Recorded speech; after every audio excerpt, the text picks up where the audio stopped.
If you know of anybody who's thinking about getting their real estate license, you should share this video with them.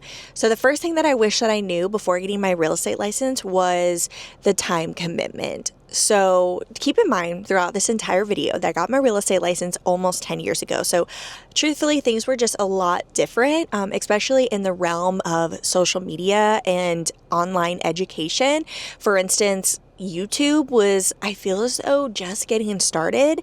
And I did use that as quite a resource, but I did not realize the time commitment that it takes to be a real estate agent. Like, truthfully, real estate is not a 9-to-5 job, and it is more of a lifestyle. So I don't know if you've ever seen those memes online where it's like, yeah, leave your 9-to-5 to work 24/7. Or what, how does it go? Like, they would rather not have a 9-to-5 and work 24/7. But like, I don't know if I'm explaining that well, but that truthfully is how it is. Like, you really are working 24/7. It really is a lifestyle. And I think, like, if you're wanting to be a part-time real estate agent, I don't really think there's anything wrong with that.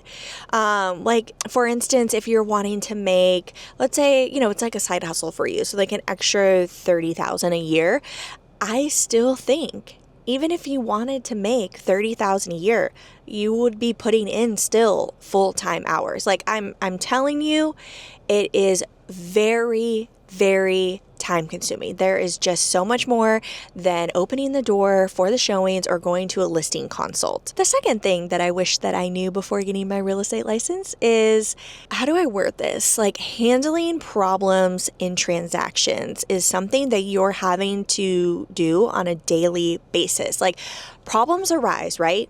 That is normal.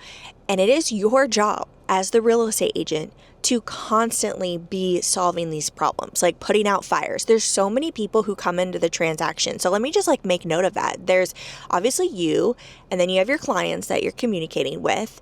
If it's a buyer, you have the mortgage lender, but you might also be communicating with their loan processor, who's actually handling all the paperwork and communicating with your clients about what other items that they need, or about their loan approval or the status, or that whole process. So you're communicating with them, you're communicating with the home inspector, or sometimes multiple home inspectors. Sometimes we're sending in repair requests and we are having to communicate with different types of contractors to come to the property to give us quotes on the items. And this is the same thing as far as if you're on the listing side. You might be dealing with repair requests and having to call all these different types of contractors, roofers, plumbers, electricians, handymen, to come out to the property to give quotes. Then you have the appraiser that you're communicating with. And then you also have homeowners insurance. So you're communicating with that agent. Who else? The title company, the closing attorney, whoever, you might be talking with the attorney, but you might also be talking with their staff at the title company. So I'm trying to think if there's anyone else. There's a lot of people that come into the transaction, and there's just so much opportunity for things to go wrong. And this isn't to be negative. This is not to be negative. When problems arise, you as the real estate professional have to handle these problems head on, and a lot of times very, very quickly and efficiently. And you have to be doing it with a smile on your face. The third thing that I think is kind of interesting is that there really is a minimal initial investment for getting a real estate license. Sure, there are people who buy Zillow, Realtor.com leads, and man, that can get to be so expensive. And if that is what you decide to do for your real estate business, by all means. But for me, and typically what I let other real estate agents know, is there really isn't a whole lot of upfront costs to start this type of business. So I would say focus on the essentials, obviously a phone. We all have a phone, a computer, and I would say get a good computer, get some storage on that computer. I also have a hard drive that I bring with me everywhere to be able to store a lot of my stuff and keep folders and keep it really organized. But yeah, have a good computer and honestly, just like some basic marketing materials. So, sure, your business card, which is pretty inexpensive. And I would say, honestly, like having some guides from Coffee and Contract already made. I print mine off at Office Depot and really like keeping those in my car, but obviously having them readily available for your showings or your buyer consults, your listing consults, like having those guides ready, I feel like is really beneficial. But besides that, honestly, it is a very, very low cost. Like you do not need to get your real estate license and try to figure out or pay somebody who could honestly be thousands of dollars as far as like branding colors, a logo, a super fancy techie website, like all these things that you can spend a lot of money on. But as a brand new real estate agent, my advice would be to make it as minimal as possible until you really get some consistent traction and transactions closed, and then kind of dabble with where you think would be best for your business to invest in your business. Okay, the fourth thing is the importance of kindness. So, how should I talk about this? Kindness really goes a long way with really anything in life, but especially business and especially this business where it can be really stressful. And I think a lot of times people have a bad notion or perception of real estate agents. And there's a lot of things that, there's a lot of fires a lot of times that you're having to put out. But I think honestly, just treating everyone with kindness is just going to make the process so much easier. Like check your ego at the door. And honestly, like I'm sharing this advice because it's things that I've learned. Like I have had an ego, okay? And I would say like check it at the door, and kindness is key. Treat everyone as a human being. Okay, number 5, continuous learning. There is so much to learn in this real estate business, and I never feel as though like you know everything. You can never know everything. And I think that sometimes a lot of times you get a real estate license and you start doing these trainings and you're doing a lot to start, but keep at it. Keep going to trainings. Like things are constantly changing in the real estate world. Things are constantly changing with ways to lead generate. The market is constantly changing. Like you need to this is your job. You are the real estate professional. You need to be able to talk to people about the real estate market and say a lot more than like, oh, it's a buyer's market or it's a seller's market or it's crazy or interest rates are wild. Like, no one is going to want to work with anybody if that is your answers to how the real estate market is. So anyways, let me just share that I think that you need to implement at least an hour a week on education. Like I'm talking bare minimum. And if you're a real estate agent and you're not even doing this bare minimum of 1 hour a week, I encourage you to sign up for a training next week because there is just so much to learn.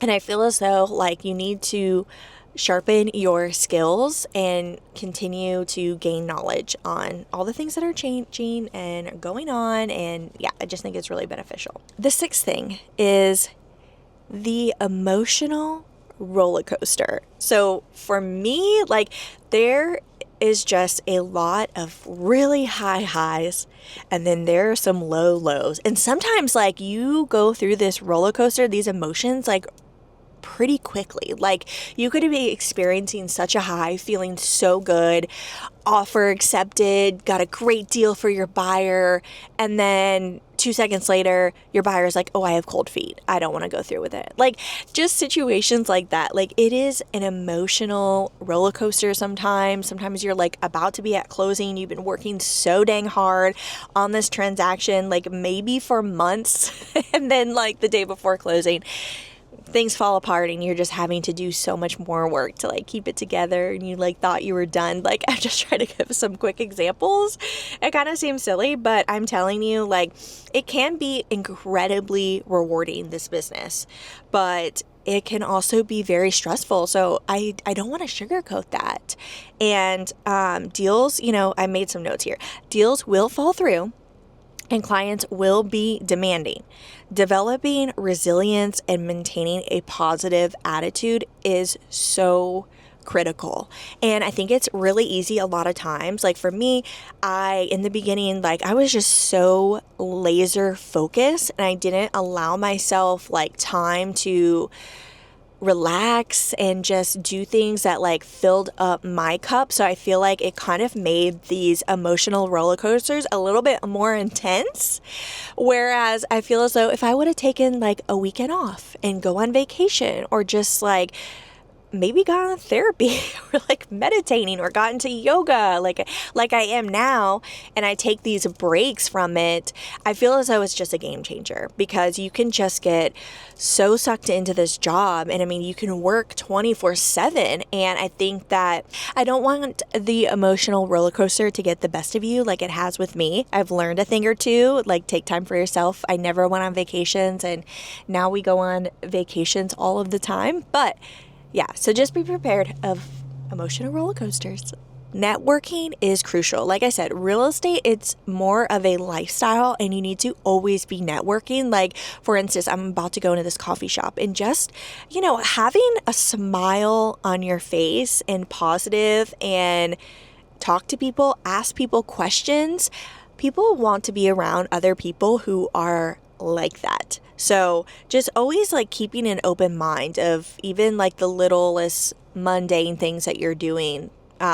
It's always an opportunity to network. So I made some notes here. Networking isn't just about finding clients. It's about building your support system. So join real estate groups, attend local events, and connect with other professionals. Your network can provide referrals, advice, and encouragement. So a lot of times I hear from people like, why do you network with other real estate agents? I can't even begin to tell you how helpful networking with other real estate agents has been for me. And here's a couple reasons why. One, like, it's nice to be able to like banter ideas off of each other, or like when you're in a transaction and a problem has come up. Like, I feel like every transaction is so different, and there's constantly new problems or things that I'm learning or resources I'm trying to find. So it's really nice to interact with another real estate agent that maybe they have had this experience, or maybe they do have that resource that I'm needing for my client. So to be able to ask a real estate agent, like, have you ever had this happen in your transaction? And for them to be able to help you to progress with your client is so beneficial. It's like absolutely priceless. There's been times where someone got into real estate, maybe they got a little bit of momentum, but they just decided like it wasn't for them. But you built a good relationship with them, and now they want to send you all their referrals. Like, done. So a lot of people that you're meeting, like, unfortunately, they might not be in the business in 5 years. So they might have built up quite a database for themselves, and it's a great opportunity for them to be referral agents to still make money. Like, they send you the referral for their friend.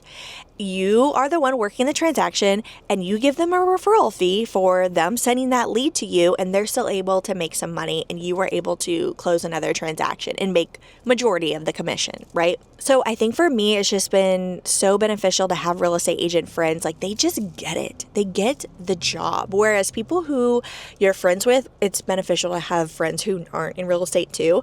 But I feel as though, like, when it comes to work, other real estate agents just get it. And it's just nice to have someone else to, or multiple people to vent with, to meet up with, to go to coffee shops with, to get work done, to go out and shoot content together. It's like a little less awkward, I feel like, when you have a friend with you. So, okay, I feel like I've named like a ton of reasons of why networking is critical. Okay, I feel like I've named a ton of reasons of why networking is crucial. So let's go on to number 8, and that is effective marketing strategy. So I would invest the time to learn about social media. I would take the time to learn about creating a professional website, Also, email marketing. You guys, I could do a whole video, which I might have before, but I need to do it again, like an updated one on email marketing. Yeah, I could do a whole video on email marketing, but if you're getting your real estate license, or maybe you've had it for a couple months, like, make sure you are getting every single person that you meet their email address, and you're sending them your weekly, your bi-weekly. Okay, number 9, managing finances. So you might not think like you really need to dabble in learning about this or managing your finances when you're first starting, but I suggest that you do. And I'm going to give you a couple tips on this. So it is a skill that like you truly need to master. You can hire people to help you with this. So as far as like a CPA or an accountant, when I first got started, I had an accountant, but I was keeping track of everything myself. So I feel so like it's a good idea to have the knowledge of your finances. It's good to have the knowledge and know how to handle the finances within your business. So I suggest, like, honestly, like learning how to do this yourself. And I will share that where to start. I would get QuickBooks. QuickBooks, and I would sync up my account, and you can categorize in QuickBooks very, very simply all of your items, like all of your business expenses, as far as your meals, your marketing, like the business cards that you get, any guides that you buy, any shirts that you buy with your marketing or logo on them, any websites or monthly fees, like everything. Everything's a write-off. No, but I would start with QuickBooks, and I would sync all of your accounts.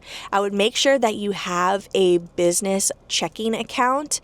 And even if you haven't set up like your EIN yet and don't have a business account yet, I would just have all your business like when you get paid, like have it all go to one account. And when you expense items, use that card for your business expenses only. Okay, so I would just start with that. Like, I don't want to dive in too deep on finances because I could probably do a whole video on that too. But I would just start with creating a business account where your paycheck's going to go and where your business expenses are going to come out.